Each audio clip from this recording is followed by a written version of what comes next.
27º dia. Sustentáculo das famílias, rogai por nós. Os que são devotados à oração devem, de maneira especial, estimar a devoção a São José.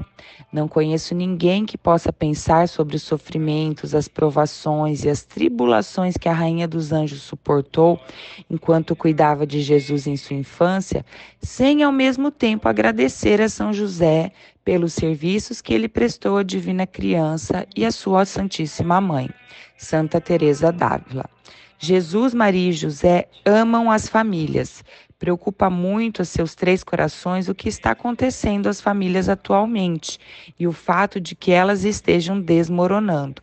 O homem moderno vem se distanciando de Deus e tentando redefinir o que significa ser uma família. Consequentemente, as taxas de divórcio são as mais altas de todos os tempos. A maioria dos casais usa contraceptivo. O aborto é legalizado. E é socialmente aceitável que as crianças sejam criadas por dois pais ou duas mães. A família está posicionada à beira de um enorme precipício.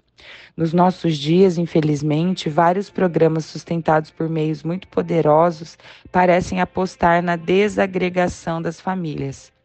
Às vezes, até parece que se procura por todas as formas possíveis apresentar como regulares e atraentes, conferindo-lhes externas aparências de fascínio, situações que de fato são irregulares. Estas efetivamente contradizem a verdade e o amor, que devem inspirar e guiar a recíproca relação entre homens e mulheres. Sendo assim, causa de tensões e divisões nas famílias com graves consequências, especialmente sobre os filhos. Fica obscurecida a consciência moral, aparece deformado o que é verdadeiro, bom e belo, e a liberdade acaba suplantada pelo que é, na verdade, escravidão. Papa São João Paulo II. São João Paulo II está absolutamente correto. Deus estabeleceu a família para ser uma escola de amor, algo belo, encantador, vivificante, e o diabo e seus representantes querem destruí-la. Como iremos mudar essa situação? Como podemos retornar à ordem? A única forma é elevar a Sagrada Família como modelo e projeto de família. Quando a Sagrada Família for enaltecida na sociedade, conheceremos novamente a santidade da maternidade, o heroísmo da paternidade e a bênção que são os filhos. São José quer ser o sustentáculo da sua família. O sustentáculo é o alicerce. Para que sua casa esteja posicionada sobre um alicerce firme e seja inabalável, sua família precisa de São José. Ele ensinará à sua família a importância da oração, do respeito mútuo, da pureza, da honestidade, do perdão, do amor e, mais importante, de colocar Deus sobre todas as coisas. São José ama a família. São José, o sustentáculo das famílias, ensina-nos a importância da maternidade, da paternidade e dos filhos.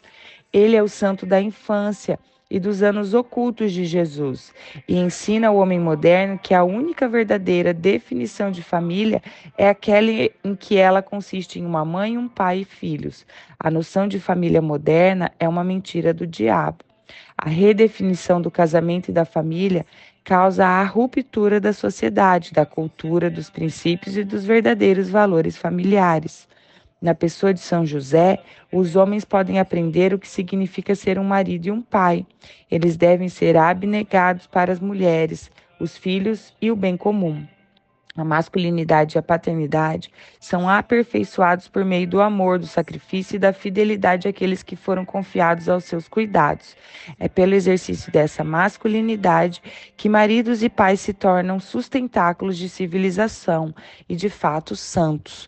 Um mundo cheio de homens como São José passará por uma renovação de ordem moral e social.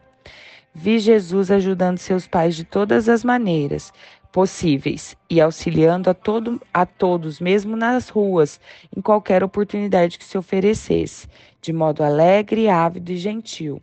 Ajudava seu pai adotivo em seu comércio e dedicava-se à oração e contemplação. Ele foi um modelo para todas as crianças de Nazaré. Beata Ana Catarina Emmerich. Vamos agora para a página 263. Testemunha silenciosa. O Evangelho não registra uma só palavra dele, São José. Sua língua é o silêncio. Papa São Paulo VI. Honramos São José como o homem que ensinou Jesus a falar. Jesus deve ter falado numa maneira semelhante à do seu pai terreno. Devia usar as mesmas expressões familiares e pronunciar as palavras com o mesmo sotaque. Contudo, não encontramos uma única palavra de São José registrada no Novo Testamento. As ações falam mais do que as palavras. O silêncio e a humildade de São José são o fundamento de sua grandeza. Dentre todos os homens que Deus poderia ter escolhido para ser o pai terreno de Jesus Cristo, ele escolheu São José, o mais silencioso de todos os homens. São José, embora o maior dos santos, é o mais humilde e mais oculto de todos. São Pedro Julião Eymar. Pensar-se-ia que para proteger esse tesouro precioso, Jesus, Deus onipotente o armaria São José com relâmpagos. Errado, José vê em seus braços um Deus fugitivo e o segue. Encontra consolo apenas na sua submissão e na sua confiança. Beato Guilherme José Chaminade. São José nunca quis estar à frente do plano da salvação, preferia permanecer oculto. Seu desejo é que toda a atenção seja dada a Jesus e Maria. O silêncio e a humildade de São José, únicos e irrepetíveis, revelam seu poder, sua grandeza e sua influência com Deus. No século XVII, o bispo francês Jacques-Béni Bossuet exaltava as maravilhas do silêncio e da humildade de São José. Escreveu: Jesus revelou-se aos apóstolos para que eles pudessem anunciá-lo por todo o mundo, e revelou-se a São José que deveria permanecer em silêncio e o manter oculto. Os apóstolos são luzes que fazem o mundo ver Jesus. José é um véu para cobri-lo. E sob esse véu misterioso estão ocultas para nós a virgindade de Maria e a grandeza do Salvador das almas. Aquele que torna os apóstolos gloriosos por meio da pregação, glorifica José pela humildade do silêncio. O bispo tinha São José em tal alta conta que o considerava o maior ser humano do cristianismo depois de Jesus e Maria. Embora a santidade de São José seja oculta e desconhecida para muitos, o bispo recorda-nos que o objeto mais santo do cristianismo está oculto e velado. Afirma ele: o bem mais ilustre da Igreja é aquele que ela mais oculta. O bispo refere-se ao Santíssimo Sacramento da Eucaristia, oculto e reservado em cada sacrário do mundo. É interessante, contudo, que à medida que a prática da exposição do Santíssimo Sacramento aumentou, também São José foi sendo trazido ao primeiro plano da atenção e da devoção da Igreja. O desvelar de São José mostra um dos maiores tesouros do cristianismo.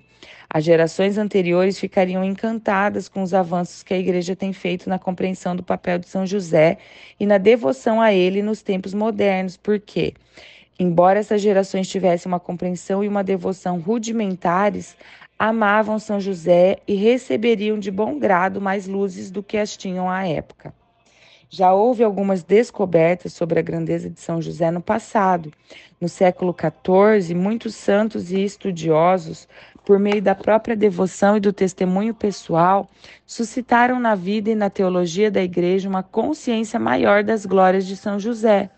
No século XVIII, São José em pessoa apareceu na Europa, uma aparição que ficaria conhecida no mundo inteiro e fomentaria uma valorização ainda maior da importância do Santo Patriarca. No 7 de junho de 1660, em Cotinat, na França, São José apareceu a um pastor com quem falou e realizou maravilhas e milagres de cura. Conta a história que, no meio de um dia escaldante, um pastor chamado Gaspar Ricard buscou o abrigo do sol à sombra das árvores de Montbécillon, perto da cidade de Cotinhat, sudoeste da França. Uma sede intensa acometia Gaspar, que não sabia o que fazer para aplacar. De repente, um homem de aspecto nobre surgiu, apontou para uma pedra e disse: Eu sou José, levante esta rocha e beba. A rocha era enorme, e Gaspar respondeu ao homem que não conseguiria levantá-la sozinho. Impassível, o homem tornou a ordenar Gaspar que levantasse a rocha.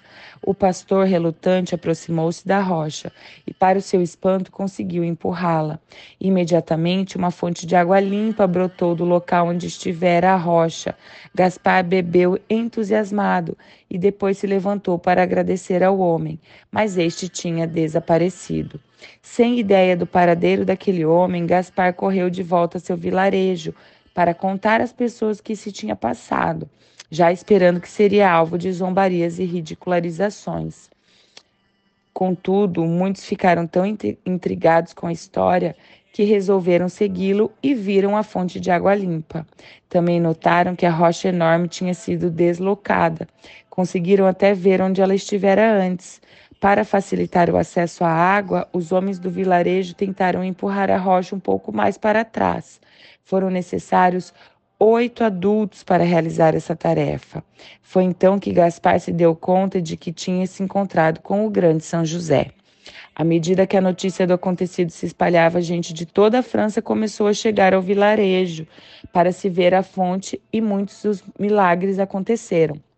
Os devotos rezavam a Deus pedindo a cura de suas doenças e ele realizava suas maravilhas através de São José e da fonte milagrosa. O rei da França, Luís XIV, ficou sabendo do que acontecia no vilarejo e impressionou-se profundamente. Comoveu-se tanto que consagrou a França inteira a São José no dia 19 de março de 1661. Também declarou a festa de São José feriado nacional. Cotinhá tornou-se tão popular que os moradores da região construíram um santuário a São José, em volta da fonte milagrosa. Por mais de 100 anos, o local foi um grande destino de peregrinações, até ser abandonado na época da Revolução Francesa e transformar-se em ruínas. Foi restaurado em 1978 e hoje está sob os cuidados das monjas beneditinas. Na ocasião, Deus também ensinou à igreja sobre a grandeza de São José por meio dos escritos dos santos e místicos, como Santa Brígida da Suécia, a venerável Maria de Ágreda e a beata Ana Catarina Emmerich. Certa vez, a Virgem Maria instruiu Santa Brígida a respeito da grandeza de São José, enfatizando sobretudo a glória de seu silêncio. Disse Nossa Senhora Santa Brígida: São José era tão discreto e cuidadoso ao falar que jamais saiu de sua boca sequer uma palavra que não fosse boa e santa, nem jamais tomou ele parte em conversas que carecessem de necessidade ou caridade. Ele era sempre paciente, diligente a suportar as fadigas e vivia a pobreza ao extremo, suportava as injúrias com mansidão imensa, era forte e constante contra os inimigos, era testemunha fiel das maravilhas do céu. Nos tempos modernos, Deus continuou a desvelar a grandeza de São José por meio dos escritos de duas santas mais conhecidas e amadas da Igreja, Santa Teresa de Lisieux e Santa Faustina Kowalska. Suas respectivas autobiografias estão entre os mais populares escritos de santos recentes. Santa Teresinha descreve seu amor por São José na história de uma alma. Conta aos leitores que tinha uma tremenda devoção a São José desde a infância. Conta a história de como, quando era apenas uma garotinha, curou-se milagrosamente pela intercessão de São José. Anos mais tarde, já monja carmelita, Santa Teresinha escreveu que rezava para São José todos os dias, atribuindo-lhe incontáveis favores que recebeu. São José visitava Santa Faustina com frequência durante as aparições da misericórdia divina e lhe assegurava sua proteção à importante missão que ela havia recebido de fazer o mundo inteiro conhecer a misericórdia divina e confiar nela. Como Santa Teresa de Lisieux, Faustina também rezava a São José diariamente e anotou suas experiências em seu diário. Sem dúvida, os santos e místicos da Igreja fizeram muito para revelar a grandeza de São José. Contudo, acima de todos, eles está a própria Virgem Maria, que parece fazer o máximo para tornar seu esposo conhecido e amado. Pensemos no seguinte: séculos atrás, Maria foi a primeira pessoa a revelar a grandeza de São José, ao relatar a São Mateus e São Lucas aspectos da vida de São José, que, do contrário, nenhum dos dois conheceria. São Mateus e São Lucas não conheceram São José em pessoa, nunca o encontraram nem falaram com ele. A explicação mais provável para como São José apareceu no Novo Testamento é que Maria falou dele para São Mateus e São Lucas. A esposa de São José é a fonte de informação sobre ele no Novo Testamento. Maria queria que seu esposo nele fosse incluído. São José não era de falar muito, mas sua esposa falou por ele.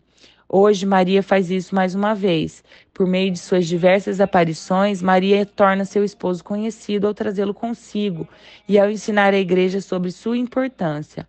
É a Santíssima Trindade que está por trás disso. Claro, mas não há dúvida de que Maria alegra-se muito com isso e o deseja. Parece que Maria, mais uma vez, pede a Jesus para providenciar mais vinho para o casamento. Nos nossos tempos, Nossa Senhora nos ajudou a entender e a amar seu caro e casto esposo, São José. Falou-nos do mistério que o envolve de sua grandeza. Deu-nos a conhecer um pouco do seu amor por São José, santo amabilíssimo, que por anos levou nos braços o Verbo encarnado. Beato Gabriele Alegra.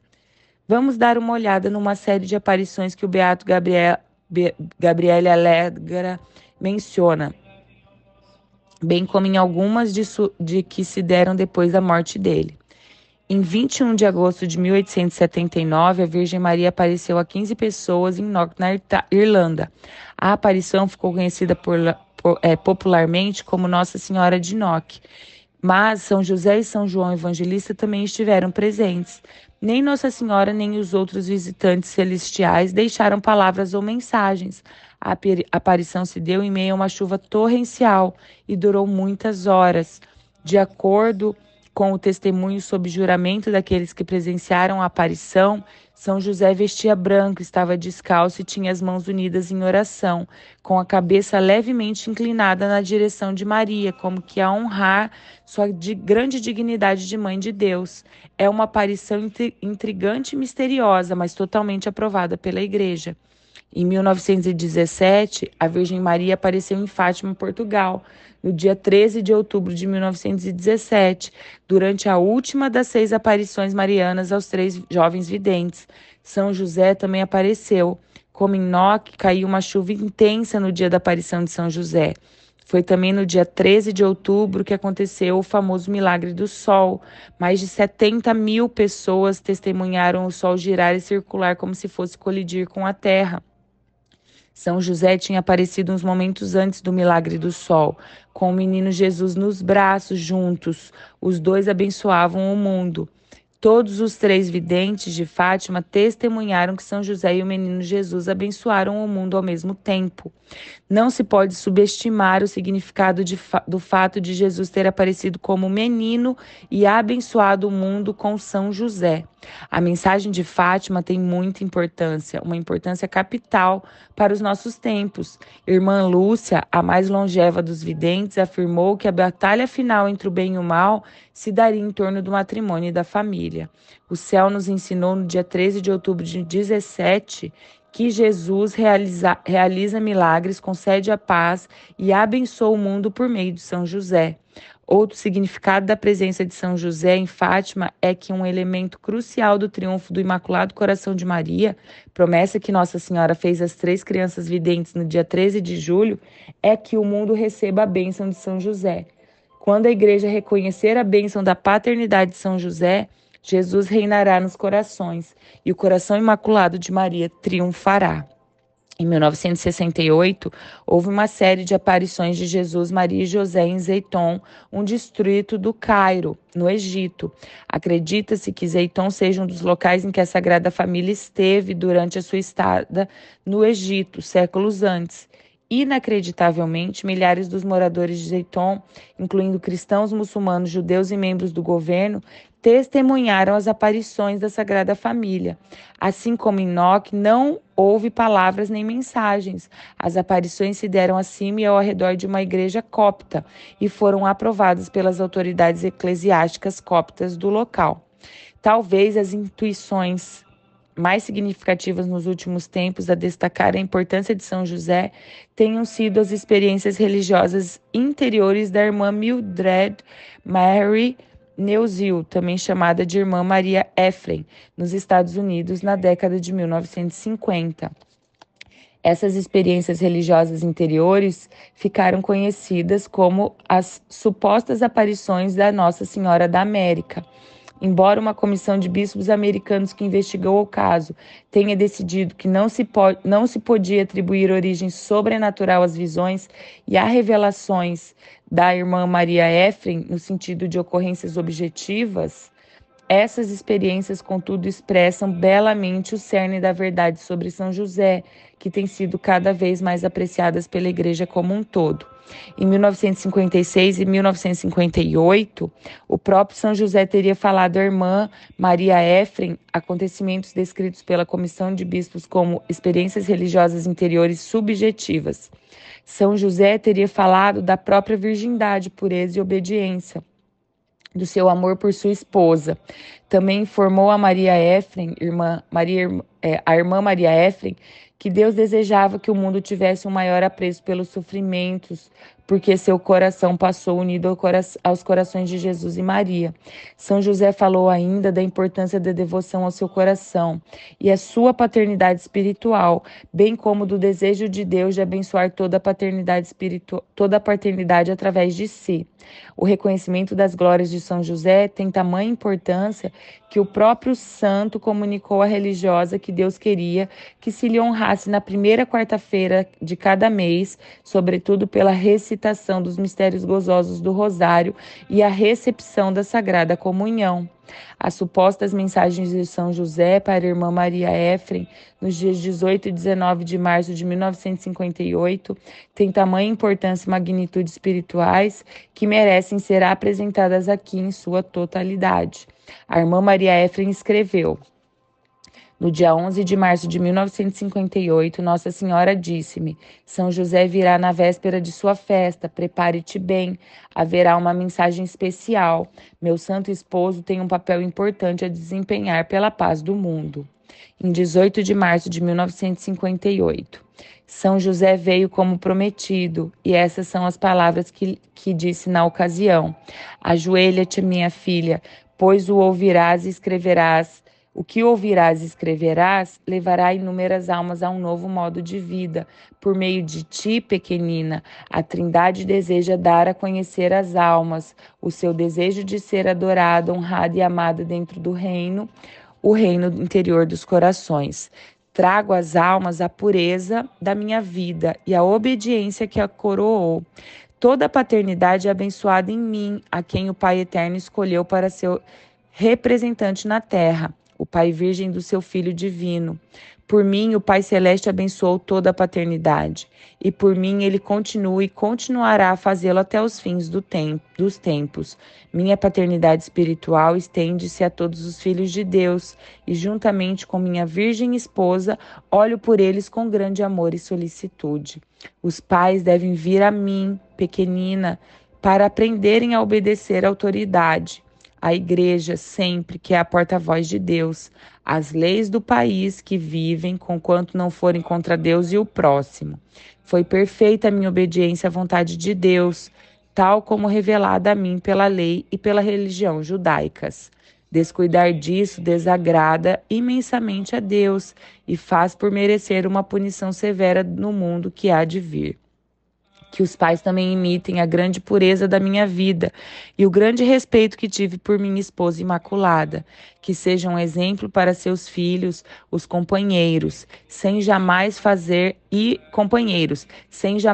intencionalmente qualquer coisa que possa causar escândalo no povo de Deus.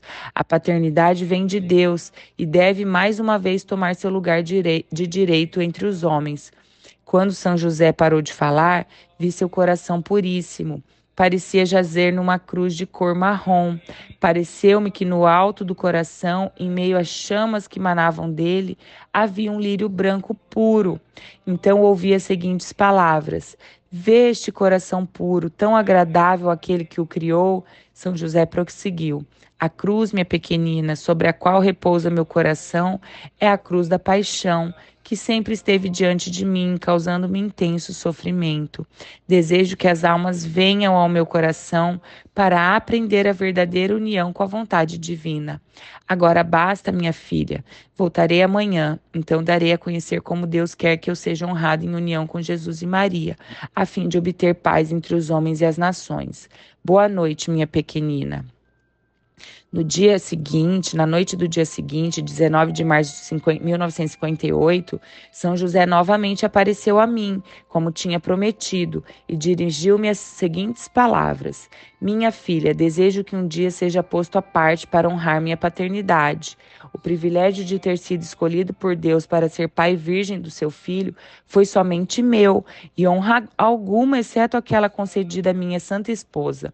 Jamais foi e será, ou será tão sublime quanto esta.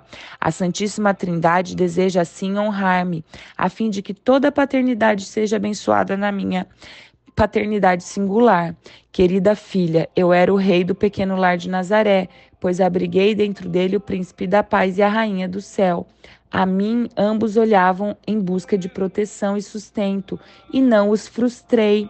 Recebi deles o amor e a reverência mais profundos, pois em mim viam aquele cujo lugar eu ocupava perante eles. Assim, o chefe de família, deve ser amado, obedecido e respeitado, e em troca deve ser um verdadeiro pai e protetor para aqueles sob seus cuidados. Ao honrar minha paternidade de maneira especial, também honrarás Jesus e Maria. A Trindade Divina pôs sob nossa custódia a paz do mundo. A imitação da Sagrada Família, minha filha, das virtudes que praticamos no nosso pequeno lar em Nazaré, é o caminho de todas as almas para essa paz que vem de Deus somente e que ninguém mais pode dar. Então, assim que ele parou de falar, fui agraciada com uma visão única e maravilhosa de São José glorioso. Ele parecia suspenso, por assim dizer, um pouco acima do que se assemelhava um grande globo com nuvens que se moviam ao seu redor. Sua cabeça estava levemente levantada e os olhos fixavam-se no alto como num êxtase. As mãos estavam numa posição semelhante de um padre durante a celebração da Santa Missa, com a diferença de alçarem-se um pouco mais. A cor de seu cabelo, bem como a de sua barba, muito curta e levemente partida ao meio, parecia ser um castanho muito escuro. Seus olhos pareciam da cor do cabelo e da barba. Ele estava coberto por uma túnica branca que lhe chegava à altura dos tornozelos. Sobre ela vestia uma espécie de manto que não lhe estava atado no pescoço, mas cobria os ombros e caía graciosamente sobre cada um dos braços até chegar à bainha da túnica. O manto apresentava ou parecia apresentar um tom marrom, às vezes púrpura, ou talvez uma delicada mistura dentre os dois. O cinto em volta da cintura tinha uma cor dourada, assim como as sandálias. A aparência dele, embora bastante jovem, ao mesmo tempo dava a impressão de uma rara maturidade, combinada com uma grande força. Parecia um pouco mais alto do que a altura média. Os traços do seu rosto pareciam fortes e determinados, algo suavizados por uma doce serenidade. Também vi seu coração puríssimo dessa vez. Além disso, viu o Espírito Santo na forma de pomba pairar sobre sua cabeça. Aos seus lados, um de frente para o outro, haviam dois anjos, um à esquerda e outro à direita. Cada um deles carregava o que parecia ser uma pequena almofada forrada de cetim. Sobre a almofada da direita havia uma coroa de ouro. Sobre a almofada da esquerda, um cetro de ouro. Os anjos eram inteiramente brancos, mesmo nos rostos e nos cabelos. Era uma brancura bela que me recordou a pureza do céu. Então ouvi as seguintes palavras: assim deve ser honrado aquele a quem o rei deseja honrar. Uau, se você não entendeu, leia de novo. Tudo que o homem moderno precisa saber sobre a grandeza de São José está contida nas mensagens que a irmã Maria Éfrem teria recebido. a paternidade espiritual de São José, a paternidade virginal, a aparência jovem, a realeza, a coroa, o coração e o manto. São José fala de sua proteção à família, da importância da paternidade e do desejo dos céus de que se estabeleça um dia especial de festa para honrar a paternidade de São José. Deus quer que São José seja conhecido e amado. Meus amigos, percebam o que isso quer dizer? A paternidade de São José faz a diferença. A importância de um dia de festa para honrar a paternidade de São José faria um imenso bem espiritual às igrejas, às famílias e ao mundo. São José merece ser coroado por seus filhos amados. As experiências religiosas interiores da irmã Maria Éfrem também sugerem que São José tem um papel essencial para a obtenção da paz no mundo. São José é evidentemente parte integral do triunfo do coração imaculado de Maria. Por isso, sua aparição em Fátima no dia 13 de outubro. O coração de Nossa Senhora triunfará quando ocorrer a restauração da família e do lugar devido a Deus nela. Nada disso acontecerá enquanto a paternidade de São José não for completamente reconhecida pela Igreja. Agora é a hora de São José. Aquele que entre vós todos é o menor, esse é o maior. Lucas 9:48.